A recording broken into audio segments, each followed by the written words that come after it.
Are you keeping up with the Commodore? Cause the Commodore's keeping up with you. In a world of fun and fantasy, and ever-changing views, and computers terminology, Commodore reviews. Are you keeping up with the Commodore? Cause the Commodore's keeping up with you. Are you keeping up with the Commodore? Cause the Commodore's keeping up with you. Hey guys, how you doing? I just thought I'd talk about the Commodore 64 in this episode, and just showing off pretty much, you know, the games that are really worth playing on there, and there are a lot of good games out for it. So hope you enjoy this episode. This game is Hammer Fist. Pretty damn cool game. It's an action platformer cross puzzle game. You play as a male and a female. You're pretty much a cross-gender cyborg. You switch between the two sexes, and each character has a specific role in the game.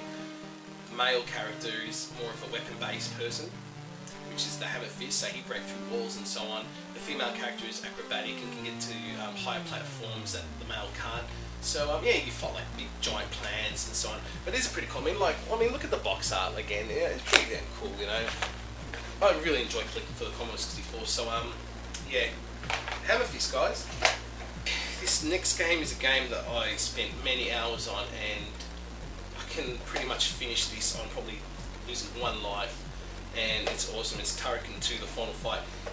The first part is also very good, and I can't fault that, but the second one was actually just a tad better, and there was actual shoot 'em up, side-scrolling section in it too, which, you know, changed the game a bit around and made it more interesting. The graphics were awesome, again, and the Amiga version of this was a great port as well, and I'll put them on par with each other. I mean, obviously because I like the Commodore 64 a lot more, I'm going to go for that, but the Amiga port is just as good. Unfortunately, this never came out in any other systems.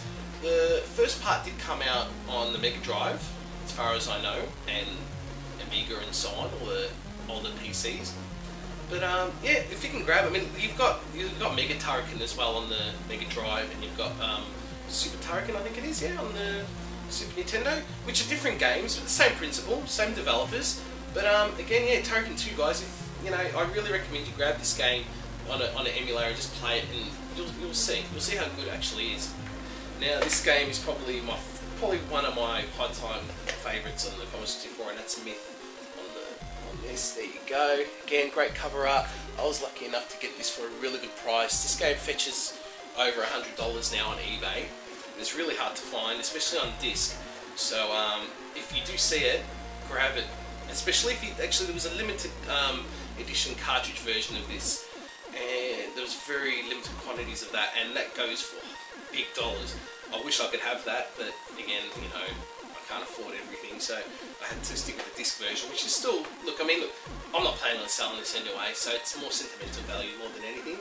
So as you can see from the screenshots that I'm playing, you'll get what the game's about. You're a guy that just gets sent into all these different mythology times, you could say. So you fight Medusa and what is it, all these Vikings and so on, and it's just really cool. I mean, check it out, guys. Myth. Now, just to show you guys, Rainbow Islands was an awesome arcade port. Again, I prefer this in the arcade version. Look, it kills the Master System version, destroys it. But I'm showing you this more because games also did come out in tape form, in your normal audio tape, as you can see. But, you know, you had all the instructions and so on. They were just in smaller boxes, and look, I mean, the game still played the same, but loading was a lot more difficult to do. Loading times were ridiculously slow, and it would really just be, you pretty much have a game starting to load. You can go make a cup of tea, drink it, have a cigarette, come back, and the first level would be loaded.